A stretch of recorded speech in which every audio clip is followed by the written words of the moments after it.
Menikahi Hot Om. Bab 190. Gak perlu peduli.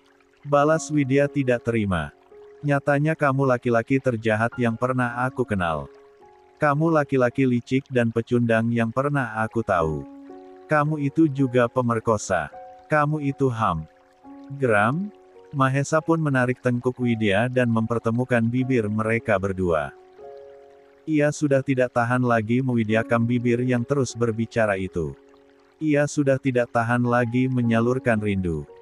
Untuk sesaat ia keluarkan semua sesaknya di sana. Ia tumpahkan dalam penyatuan bibir yang sudah lama tidak ia rasakan. Ranti sampai meneteskan air mata dari dalam mobilnya. Ia bisa melihat betapa besar rasa cinta dua insan di depannya.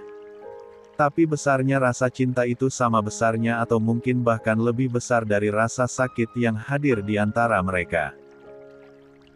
Pundak itu pun sampai bergetar merasakan penderitaan dua insan yang harusnya bisa saling berbagi kasih dan saling menguatkan di saat-saat yang seperti ini, tapi yang terjadi malah kembalikannya, mereka semakin saling melukai.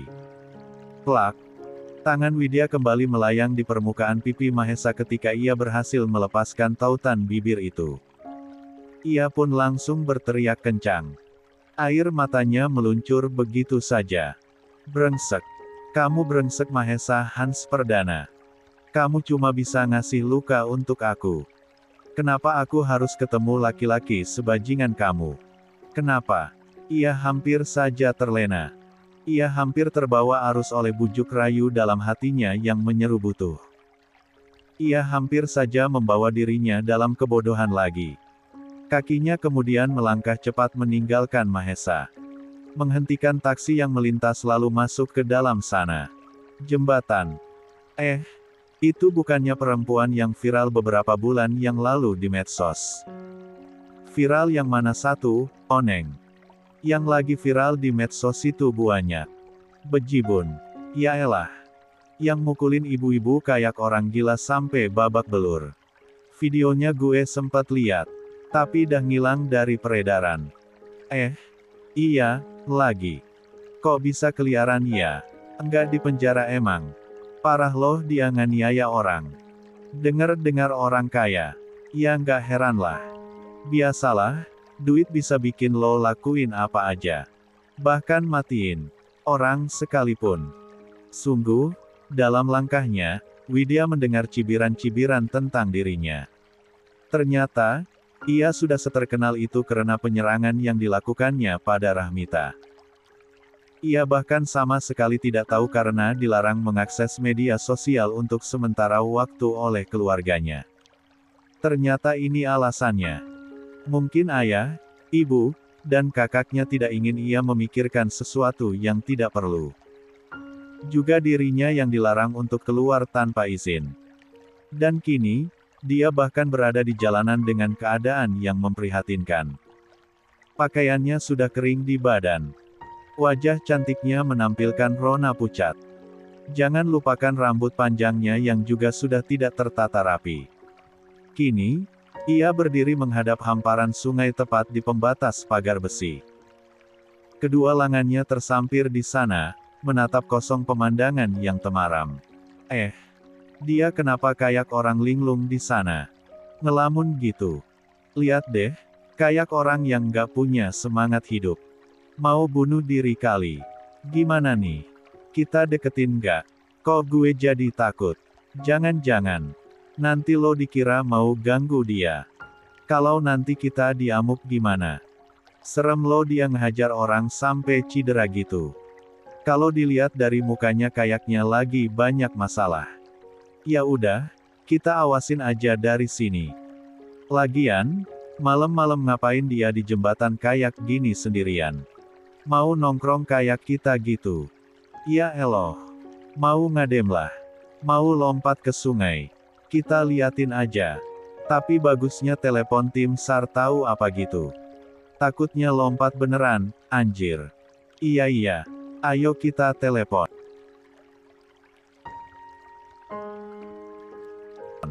Widya hanya diam mendengar selentingan-selentingan itu.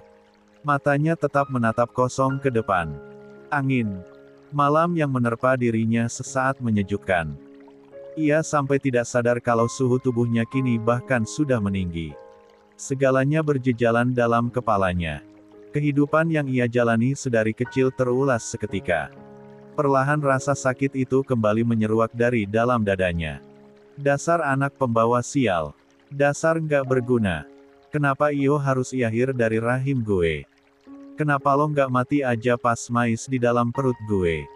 Kenapa lo nggak mati aja? Lo itu pembawa masalah. Lo itu bikin nasib gue tambah sial, anjing. Setitik air mata mengalir dari sepasang pelupuk mata Widya. Kata-kata jahat Anggun saat itu nyatanya tetap membekas dalam ingatannya. Menjadi trauma yang tidak bisa terhapus. Kenangan buruk itu tersimpan dalam amigdalanya. Lo itu adek nggak berguna. Lagian kenapa pakai lahir, sih? Gara-gara Iyo, gue sama Mas Aksa jadi kehilangan sosok papa yang dulu. Dasar nggak guna. Nyusahin aja bisanya. Juga seruan Mentari juga masih terdengar segar di telinganya. Semua kata-kata masih saja menggema di telinganya. Rasa rendah diri itu langsung tidak diinginkan itu kembali menyapanya. Benarkah ia seburuk itu sampai-sampai semua orang tidak menginginkannya? Dasar perempuan parasit. Kamu itu benalu di keluarga ini. Nyusahin Mahesa aja. Kamu cuma ingin memanfaatkan Mahesa hanya untuk kepentingan keluarga kamu, kan? Kamu cuma pengen morotin dia, kan? Harusnya tahu diri. Keluarga kamu yang penuh masalah itu sudah dibantu. Jangan lagi morotin harta keponakan saya. Balikin semua. Jingga sama anaknya yang lebih berhak atas Mahesa dan semua yang dia punya. Kamu siapa? Cuma perempuan yang hidup dengan belas kasihan suami kamu. Sadar dong. Ngaca pakai kaca yang lebar. Udah keluarganya nggak jelas. Papanya tukang selingkuh. Mamanya pelakor. Anaknya tukang nyusahin. Kalimat-kalimat kejam Rahmita bahkan masih sangat segar terlintas dalam otaknya. Mana-mana bagian menyakitkan dalam hidupnya seolah kembali ditampilkan. Membuatnya semakin tidak mengerti untuk apa dia hidup. Kamu adalah wanita satu-satunya yang seharusnya ada di dalam hidupku. Aku akan melepaskan dia. Dan kita bisa hidup berdua setelah ini tanpa gangguan orang lain. Ternyata banyak kamu yang selama ini aku butuhkan. Bahkan kalimat-kalimat Mahesa yang ditujukan untuk Jingga yang seolah selama ini tidak menginginkannya juga langsung muncul begitu saja. Menambah deretan rasa sakitnya. Belum cibiran-cibiran orang yang ditujukan untuknya. Sungguh, ia merasa sangat buruk. Tekanan-tekanan itu begitu mempengaruhinya. Dadanya begitu teramat sesak saat ini. Bahkan bernapas pun rasanya menyakitkan. Setiap tarikan napasnya seperti belati yang sedang menggoresnya. Perih. Hanya itu yang bisa dia rasakan saat ini.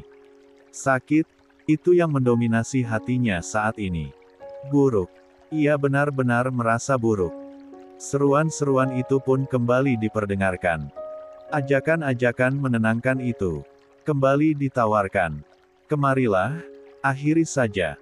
Segera akhiri rasa sakitmu itu. Kamu punya kesempatan untuk melenyapkan semuanya sekarang. Turunlah, datang padaku. Menghilang bersamaku. Aku akan menyuwidyaikanmu. Dalam pelukanku. Dari dalam air yang terlihat bergerak tenang itu, ia seolah dipanggil. Tanpa sadar ia kembali berdelusi. Alam bawah sadarnya bekerja, meninggalkan kewarasannya. Jangan ragu. Datanglah padaku. Tidak ada lagi yang bisa menyakitimu setelah ini. Aku akan menyembuhkanmu. Kau adalah Widya yang suci. Tidak ada yang berhak melukaimu. Aku akan menyayangimu, kemarilah. Semakin kencang seruan itu. Ia terpengaruh. Kakinya mulai menaiki satu tiang yang besi yang melintang. Tangannya berpegangan erat di pembatas besi paling atas. Membawa kakinya yang lain untuk menaiki batas besi. Yang lainnya. Tangannya berpegangan ke tiang-tiang yang bisa ia jangkau. Hingga sekarang, kini ia berhasil berdiri di Atas sana. Nah, kan. Apa juga gue bilang. Itu cewek lagi depresi. Itu cewek lagi stres. Astaga. Tim SAR, polisi udah di jalan belum ya? Duh. Ajir. Gue panik. Mana Sepi lagi? Woi, turun. Gak gini caranya. Lo jangan mau kalah sama keadaan. Gila apa ya mau mati di sini? Ini tempat tongkrongan gue sama temen-temen gue. Jangan jadi arwah. Penasaran dong di sini. Apaan sih? Lo, tarik aja gimana? Kalau kita ikut kejebur waktu ikut narik dia gimana? Ogah. Banyak tuh di berita-berita. Yang jadi hero malah ikutan tewas. Gak usah, deh. Yang penting kita udah telepon yang berwenang. Bisikan-bisikan dari orang-orang yang tadi ia lintasi kembali menggema. Tapi ucapan-ucapan itu hanya seperti angin lalu baginya. Sama sekali tidak mempengaruhinya. Seruan yang berasal dari sungai itu lebih menarik perhatiannya. Bim. Itu ada cewek berdiri di pagar jembatan. Lo lihat nggak? Arah jam 3. Seseorang dari dalam mobil yang hendak melintasi Widya berseru pada temannya ketika dia melihat siluet perempuan yang berdiri di atas pagar pembatas jembatan. Pikirannya pun juga sama. Melihat jelas bahwa tindakan itu adalah aksi bunuh diri yang akan dilakukan. Seseorang yang dipanggil Bim itu menoleh ke arah telunjuk temannya mengarah. Ia yang sedang menyetir mobil pun memelankan laju kendaraannya. Benar saja, ia juga bisa melihat siluet itu. Tolongin, Bim. Mau bundir kayaknya. Duh takut gue. Lelaki bernama Bim itu kemudian benar-benar menghentikan mobilnya tidak jauh dari tempat Widya berdiri. Namun ia tidak langsung turun dari kendaraan mewah tersebut untuk menolong. Ia masih terdiam melihat sosok yang menarik pandangannya tersebut. Sungguh, ia pernah berada di posisi itu. Ia juga pernah ingin mengakhiri hidupnya. Batinnya langsung berpikir, seberat apa beban yang ditanggung perempuan itu. Bim, tolongin ih. Pintu mobil itu pun didorong. Lelaki berparas tampan itu kemudian melangkah menuju Widya. Lompat ke sana nggak akan nyelesain masalah. Saya juga pernah berada dalam posisi ini. Tanpa menoleh, Widya mengulas senyumnya. Rasanya tidak percaya mendengar suara yang sangat familiar yang sudah lama tidak ia dengar itu tiba-tiba menyapa telinganya. Ia merasa apa yang dijanjikan dari bawah sana benar adanya. Ketenangan itu akan segera didapatkannya. Mas Aksa, gumam Widya. Jantung lelaki yang berdiri di sekitar Widya berdetak tidak karu-karuan. Kenapa perempuan itu menggumamkan nama panggilan yang biasa digunakan keluarganya? Mas Aksa. Widya, perempuan itu memajukan satu kakinya ke depan. Menapak ke udara yang kosong. Belum sempat lelaki bernama Bima itu melangkah maju, Widya sudah membiarkan tubuhnya melayang ke udara. Suara deburan air dari bawah sana bahkan terdengar jelas. Namun lelaki itu masih melayang dengan pikirannya sendiri. Suara itu. Bim. Astaga. Kenapa lo biarin perempuan itu jatuh? Teriakan perempuan yang sedari tadi berada di dalam mobil karena takut menggema. Menyadarkan lelaki yang kini tersentak kembali pada kesadarannya. Dia udah lompat, Aksa Bima. Widya, gumam lelaki itu kemudian.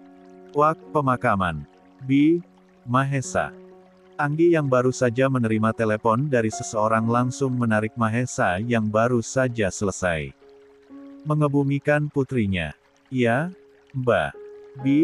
Astaga, Ini Widya. Dia semalam lompat dari jembatan, Videonya viral, Dek. Jantung Mahesa langsung bertalu tidak karu-karuan. Ia langsung mengambil alih ponsel yang Anggi tujukan padanya. Ia melihat dengan jelas Widya yang masih berpakaian sama seperti yang dipakainya semalam.